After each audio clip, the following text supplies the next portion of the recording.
இங்க விஜய் ஒரு பக்கம் காவேரியோட வீட்டுக்கு போய் பேசின விஷயத்தை பத்தி காவேரி கிட்ட சொல்றாங்க.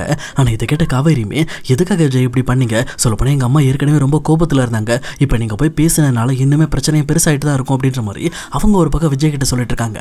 ஆனா விஜயுமே நான் ஒன்னும் சும்மா போல காவேரி, இங்க வெண்ணிலா உங்க வீட்டுக்கு போய் பிரச்சனை பண்ணிட்டு வந்துட்டா, அதுலயும் குறிப்பா அவ உங்ககிட்ட பேசின விஷயத்தையும் பத்தி எங்க அத்தை கிட்ட பேசியிருக்கா, அதனாலதான் போய் பேசினேன். இது சம்பந்தப்பட்ட விஷயத்தை பத்தி சாரதா ஆண்டி ஏற்கனவே எனக்கு கால் பண்ணி சொன்னாங்க, அதனாலதான் நான் டைரக்டா போய் எதா இருந்தாலும் பேசி சமாதானப்படுத்தலான்னு போனேன். ஆனா அங்க போனதுக்கு அப்புறம் தான் தெரியுது இன்னுமே அவங்க என் மேல ரொம்ப கோபத்துல இருக்காங்கன்னு சொல்லிட்டு சொல்லப்போனா உனக்கு டிவோர்ஸ் கொடுக்க சொல்றாங்க அப்படின்ற மாதிரி சொல்றாங்க. இதை கேட்டவொடனே இந்த பக்கம் காவேரியுமே எனக்கு அதெல்லாம் நல்லாவே தெரியுங்க, சொல்லப்போனா காலையில எங்க அம்மா இதை தான் பேசிட்டு இருந்தாங்க, எப்படியாவது விஜய்க்கு நீ டிவோர்ஸ் கொடுத்துரு, இதுக்கு மேல நீ விஜயோட சேர்ந்து வாழ முடியாது அப்படின்ற மாதிரி பேசிட்டு இருந்தாங்க, நானும் அதை பத்தி தான் யோசிச்சுட்டு இருக்கேன் அப்படின்ற மாதிரி அவங்களும் சொல்றாங்க. இதை கேட்டவொடனே விஜய் கொஞ்சம் டென்ஷன் ஆயிட்டு அப்ப என்ன நினைக்கிறேன், அப்பனா டிவோர்ஸ் கொடுக்கலான்னு முடிவு பண்ணிட்டே அப்படின்ற மாதிரி கேட்கறாங்க.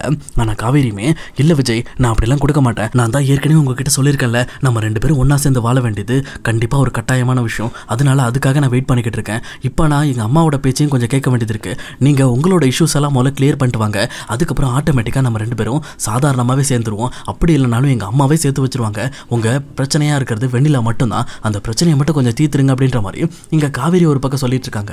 இப்படி இவங்க பேசிட்டு இருக்கும்போது அங்க வந்த மீடியா ஆட்களுமே இங்க காவேரியும் விஜயும் ஷூட் பண்ணி மறுபடியும் ஒரு வைரலை கிரியேட் பண்ணலாம்னு சொல்லி ட்ரை பண்றாங்க. ஆனா விஜய் பயங்கரமா சத்தம் போட்டு வெண்ணிலாக்கும் அவருக்கும் எந்த ஒரு பிரச்சனையும் இல்லை அப்படின்ற மாதிரி இங்க பிரச்சனை பண்ணி அமுச்சு வச்சிடறாரு. அதுக்கப்புறம் இங்க காவேரியுமே சரி விடுங்க, இதை நீங்க பெருசா எடுத்துக்காதீங்க, நீங்க முதல்ல வீட்டுக்கு கிளம்புங்க அப்படின்ற மாதிரி இங்க விஜயை சமாதானப்படுத்தி வீட்டுக்கு அனுப்பிச்சிடறாங்க. இங்க வீட்டுக்கு போன விஜயுமே இந்த விஷயத்துல என்ன முடிவு எடுக்கிறதுன்னு தெரியாம ரொம்பவே குழப்பத்தோட இருக்காங்க. ஆனா அதே நேரத்துல இங்க தாத்தா பாட்டியுமே இப்ப என்ன பண்றதுனே தெரியலப்பா, அந்த வெண்ணிலா வேற நாளைக்கு நீ என்னமோ அவளை கல்யாணம் பண்ணிக்கணும்னு சொல்லிக்கிட்டு இருக்கா, இப்ப என்னதான் நம்ம பண்றது, அதுலயும் குறிப்பா இந்த அக்ரிமெண்ட் விஷயத்தை பத்தி பேச மாட்டேன்னு சொல்லிட்டு கடைசியில உன்னோட பேரை அவமானப்படுத்துற மாதிரி இவ்வளவு பேட்டி கொடுத்துட்டு இருக்காங்க அப்படின்ட்டு இங்க பாட்டி ஒரு பக்கம் சொல்லிட்டு இருக்காங்க. இதை கேட்ட விஜயுமே சரி பாட்டி இருக்கட்டு, ராகினி எங்க இருக்கா அப்படின்னு சொல்லி இந்த பக்கம் தாத்தா கிட்ட விஜய் கேட்கிறாரு. அப்போ அவளை எதுக்கிட்ட கூப்பிடுற அப்படின்ற மாதிரி பாட்டியும் கேட்கிறாங்க. எனக்கு விஜய் கொஞ்சம் டென்ஷனோட ஏய் ராகினி எங்க இருக்க அப்படின்ற மாதிரி பயங்கரமா சத்தம் போட்டு கத்த ஆரம்பிக்கிறாங்க. அப்போ ராகினியும் கொஞ்சம் பயந்துகிட்டு ஒண்ணுமே தெரியாத மாதிரி வந்து நிற்கிறாங்க. அப்போ ராகினியை பார்த்துட்டு இங்க விஜயுமே உன்னோட ஹஸ்பண்ட் அஜய் வர சொன்னல, அவன் எங்க அப்படின்ற மாதிரி கேட்குறாங்க. அப்போ இன்னொரு பக்கம் நான் ஆல்ரெடி அவனுக்கு கால் பண்ணிட்டேன், அவர் வந்துட்டு இருக்காரு அப்படின்ற மாதிரி ஒண்ணுமே தெரியாத மாதிரி சொல்லிட்டு இருக்காங்க. அப்போ இதை பார்த்துட்டு இருக்க விஜயுமே ஓஹோ அப்படின்னா வந்துட்டு இருக்கான், சரி சரி சரி சொல்லப்போனால் இப்போ நடக்கிற பிரச்சனைக்கு உனக்கும் எந்த சம்மந்தம் இல்லை தானே அப்படின்ற மாதிரி இங்கே விஜய் ரொம்ப நக்கலாக பேச ஆரம்பிக்கிறாரு. ஆனால் இதை கேட்டுட்டு இருக்க ராகினியுமே நான் இது வரைக்கும் இந்த குடும்பத்துக்காக எதுவுமே பண்ணலை அப்படின்னு சொல்லலாம்னு சொல்லி வரும்போது இங்கே விஜய் நிறுத்தி நீ யாருன்னு எனக்கு நல்லா தெரியும், சொல்லப்போனால் காவேரியை பழி வாங்குறதுக்காக நீ என்ன வேணாலும் பண்ணுவேன் அப்படின்ற மாதிரி இங்கே ராகினியோட உண்மையான முகத்தை இங்கே வெளியில் உடச்சி வெளியில் கொண்டு வராரு. ஆனால் இதை பார்த்துட்டு இருக்க ராகினிக்கும் டென்ஷன் ஆகிடுது. ஆமாம் நான் அந்த காவேரிக்கு எதிராக தான் எல்லாத்தையும் பண்ணிக்கிட்டு இருக்கேன், உங்களுக்கு எதிரான எந்த விஷயமும் பண்ணது கிடையாது அப்படின்ற மாதிரி அடித்து சொல்லிக்கிட்டு இருக்காங்க. அப்போ விஜயுமே நீ காவேரிக்கு எதிராக இருந்தாலே நீ எனக்கு எதிராக இருக்க மாதிரி தான், ஏன்னா நான் காவேரி விரும்பிக்கிட்டு இருக்கேன், அவள் என்னோட மனைவி, அவளுக்கு யார் எதிராக இருக்காங்களோ அவங்க யாரையும் நான் சும்மா விட மாட்டேன் அப்படின்ற மாதிரி ரொம்ப கோபத்தோட பேசிட்டு இருக்காங்க. இன்னொரு பக்கம் ராகினியுமே எல்லா சூழ்ச்சியும் செஞ்சுட்டு ஒண்ணுமே தெரியாத மாதிரி அப்பாவும் மாதிரி நின்றுட்டு இருக்காங்க. அப்போ இதை பார்த்துட்டு இருக்க விஜயுமே நீயும் உங்க அப்பாவும் சேர்ந்து தானே இந்த வெண்ணிலாவையும் வெண்ணிலாவோட மாமாவையும் குத்தி விட்டுட்டு இருக்கீங்க, நாளைக்கு அப்படி என்னதான் பிளான் வச்சிருக்கீங்க, வாயை திறந்து பேசுங்க அப்படின்ற மாதிரி கோபத்தோட இந்த பக்கம் கையவங்க ஆரம்பிக்கிறாங்க. ஆனா அப்போ அதே நேரம் அங்க வந்து அஜயுமே அண்ணா நிறுத்து முதல்ல அப்படின்ற மாதிரி இங்க விஜயை பார்த்து நிறுத்த சொல்றாங்க. இதை பார்த்த விஜயுமே வந்துட்டியா வா உங்ககிட்ட தான் கொஞ்சம் பேசணும் அப்படின்ற மாதிரி இங்க அஜயை கூப்பிடுறாங்க. ஆனா பக்கத்துல வந்து அஜயுமே ஏன்னா நான் இல்லாத நேரம் ராகினியை அடிக்கிறதுக்கு நீ கை வாங்குற, உனக்கு எவ்வளவு தைரியம் இருக்கணும், அதுலேயும் குறிப்பா என்னோட மனைவி அடிக்கிறதுக்கு உனக்கு யார் உரிமை கொடுத்தா அப்படின்ற மாதிரி கோவப்பட ஆரம்பிக்கிறாங்க. அப்ப கரெக்டா விஜயுமே ஓஹோ அஜய் இப்ப நான் எதுக்காக இப்போ ராகினியை அடிக்க கை வாங்கணும்னு உனக்கு தெரியாதா, எல்லா விஷயத்தையும் தெரிஞ்சுக்கிட்டு ஒண்ணுமே தெரியாத மாதிரி ஒன்ன மாதிரி உங்க அப்பா மாதிரி என்னால இருக்க முடியாது, ஏன்னா நீங்க வெண்ணிலாவை இப்ப எப்படியாவது என் கூட சேர்த்து வைக்கிறதுக்காக நீங்க எல்லாரும் ஒன்னா கூட்டு சேர்ந்துட்டீங்க அப்படிங்கிற விஷயம் எனக்கு நல்லாவே தெரியும், அதனால என்கிட்ட நீ நடிக்காத, இவன் நடிக்கிற மாதிரி என்கிட்ட நடிச்சு உன் மேல எனக்கு இருக்கிற மரியாதையை குறைச்சிக்காத அப்படின்ற மாதிரி இங்க விஜய் பேசிட்டு இருக்காங்க. ஆனா அஜயுமே உன் மேல எனக்கு மரியாதையே கிடையாதுன்னா நீ எப்போ என்னோட மனைவியை அடிக்கிறதுக்கு கை வாங்கினியோ அன்னையோட முடிஞ்சு போச்சு, அதுலயும் குறிப்பா எங்க மேல இதுக்கு சந்தேகப்பட்டு இருக்க, சொல்லப்போனா பண்றதெல்லாம் நீ பண்ணிட்டு இப்ப எதுவுமே பண்ணாத மாதிரி நல்ல மாதிரி நடிச்சிட்டு இருக்கியா, நீ யாருங்கிறது எனக்கு தெரியாதுன்னு நினைக்கிறியா அப்படின்ற மாதிரி இங்க அஜய் எப்பவும் போல தன்னோட நாடகத்தை ஸ்டார்ட் பண்றாரு. அந்த நாடகத்துக்கு ஏற்ற மாதிரி இங்க ராகினியுமே வேணா அஜய், இந்த விஷயத்தை பற்றி இப்போ நீங்கள் பேச வேண்டாம் அப்படின்ற மாதிரி அவங்களும் இங்கே அஜயை நிறுத்த பார்க்குறாங்க. ஆனால் அஜய் ரொம்ப கடுப்போட நாளைக்கு பண்ண வேண்டிய விஷயம் எல்லாத்தையுமே இன்றைக்கே ஸ்டார்ட் பண்ண ஆரம்பிக்கிறாரு.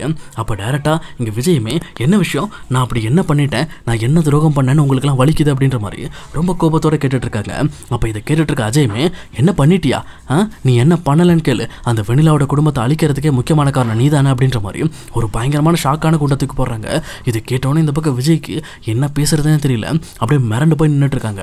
ஆனால் அதே நேரத்தில் தாத்தாவும் பாட்டியும் அஜய் என்ன அஜய் சொல்லிக்கிட்டு இருக்க, இந்த மாதிரி விஜய் மேலே இப்படி ஒரு அபாண்டமாக பழி சுமத்திக்கிட்டு இருக்க, யார் இதை பண்ணது, என்ன நீ இந்த மாதிரி வெண்ணிலாவோட குடும்பத்தை அழிக்கிறதுக்கு விஜய் கிட்ட பங்கு இருக்கா, அவன் என்ன பண்ணா அப்படின்ற மாதிரி ரொம்பவுமே டென்ஷனோட கேட்டுட்டு இருக்காங்க. அப்போ அஜயுமே தெரியாத அவங்களுக்கு சொல்லப்போனால் வெண்ணிலாவோட குடும்பத்தை ஆக்சிடென்ட் பண்ணி கொலை பண்ணதே இந்த விஜய் தான், இந்த விஜய் கொடுத்த ஐடியானால தான் அந்த விஷயத்தை பண்ணதே எங்கள் அப்பா அப்படின்ற மாதிரி இங்கே அஜய் எல்லா விஷயத்தையும் ஓப்பனாக போட்டு உடச்சிக்கிட்டு இருக்காங்க. இங்கே ராகினியால் அஜய் கண்ட்ரோலே பண்ண முடியல, அவரும் கோபத்தில் உளறி தள்ளிக்கிட்டு இருக்காரு. அதே நேரம் இதை கேட்டுட்டு இருக்க விஜயுமே என்ன பேசுறதுன்னு தெரியாமல் அப்படியே மிரண்டு போய் நின்றுட்டு இருக்காங்க. அப்போ கரெக்டாக அங்கே அன்பும் வராரு. அன்பு வந்த உடனே அஜயுமே அப்பா நீ சொல்லுப்பா, நான் சொன்னால் நம்ப மாட்டாங்க இவங்க, நீ சொல்லு, உன் வாயால் சொல்லு, விஜய் வெண்ணிலாவோட குடும்பத்தை என்ன பண்ண சொன்னாங்க அப்படிங்கிற விஷயத்த நீ ஓப்பனாக பேசுப்பா அப்படின்ற மாதிரி இங்கே அன்பை தோண்டி விட்டுறாங்க.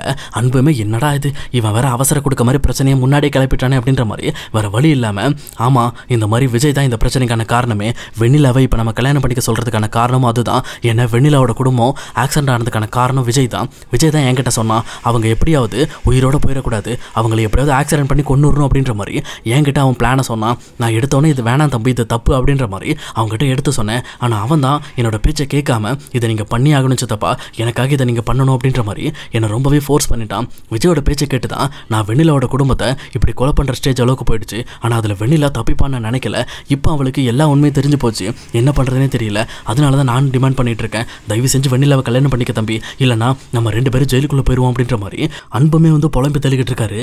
ஆனால் இதை கேட்டுட்டு இருக்க அஜயுமே இப்போ புரிதானே, என்னமோ நீ ரொம்ப நல்லவ மாதிரியும் எந்த தப்பு பண்ணாதவ மாதிரி நடிச்சுக்கிட்டு இருக்க, இவ்வளோ பெரிய கொலை பண்ணுற அளவுக்கு ஐடியா போட்டு கொடுத்துட்டு நீ ஒன்றுமே தெரியாதவன் நினைக்கிறியா, நீ யார் என்னன்னு எனக்கு நல்லாவே தெரியும்னு, உன்னை இதுக்கு மேலே நான் சும்மா விட மாட்டேன், இனிமேல் எங்கள் அப்பா இந்த பிரச்சனையிலேருந்து தப்பிக்கணும்னா ஒரே வழி, நீ வெண்ணிலாவை கல்யாணம் பண்ணி தான் ஆகணும் அப்படின்ற மாதிரி இங்கே அஜய் டிமாண்ட் பண்ண ஆரம்பிக்கிறாங்க. ஆனால் இப்படி அஜயும் அன்பும் பேசினதை கேட்டுட்டு செம்ம காண்டோட விஜயுமே அஜயோட கழுத்தை பிடிச்சி சும்மா பலார்னு சொல்லி அஜயை போட்டு அடிச்சுக்கிட்டு இருக்காங்க. அப்போ இதை பார்த்துட்டு இருக்க அன்புமே தான் பையனுக்கு அடி விழக்கூடாதுங்கிறதுக்காக அவரும் குறுக்க போந்து விஜயை தடுக்க பார்க்குறாங்க. ஆனால் விஜய்க்கு தான் மனசில் இருக்கிற கோபத்தை வெளியேப்படுத்தியே ஆகணுங்கிறதுக்காக அவருமே அஜயை போட்டு அடிச்சுக்கிட்டே இருக்காரு. இங்கே ராகினி ஒரு பக்கம் பயங்கரமாக பயந்து போய் விஜயையும் இன்னொரு பக்கம் அஜயையும் பிரிக்கிறதுக்கு ட்ரை பண்ணுறாங்க. ஆனால் தாத்தா பாட்டியும் பின்னாடி இருந்து பிடிக்கிறாங்க. யார் இந்த பக்கம் விஜயை கண்ட்ரோல் பண்ணி பிடிச்சுமே விஜயை யாராலையுமே கண்ட்ரோலே பண்ண முடியல. அவர் தான் மனசில் இருக்கிற எல்லா கோபத்தையும் இந்த பக்கம் அஜய் மேலே காட்டிக்கிட்டு இருக்காரு. ஏன்னா இங்கே அஜயோட அப்பாவை அடிக்க முடியாதுங்கிறதுக்காக சேர்த்து தான் இங்கே அஜய்க்கு பயங்கரமான சாப்பாடு போட்டுட்டு இருக்காரு. அஜயுமே வழி தாங்க முடியாமல் என்னை விட்டுனான்னு சொல்லி கதற ஆரம்பிக்கிறாங்க. ஆனால் விஜயுமே இங்கே விடுற மாதிரியே இல்லை, அன்பையும் பிடிச்சி வெளியில் தள்ளி விட்டுட்டு இன்னொரு பக்கம் அஜயை போட்டு லெஃப்ட் ரைட்டுன்னு போட்டு அடி பின்னி எடுத்துக்கிட்டு இருக்காங்க. இங்கே ராகினிக்கு ரொம்பவே பதட்டமாயிடுது. விஜய் தயவு செஞ்சு விடுங்க, எங்கள் அஜய் விட்டுருங்க, இதுக்காக அஜய் இப்படி கஷ்டப்படுத்துறீங்க அப்படின்ற மாதிரி அவங்க ஒரு பக்கம் பயங்கரமாக அழ ஆரம்பிக்கிறாங்க.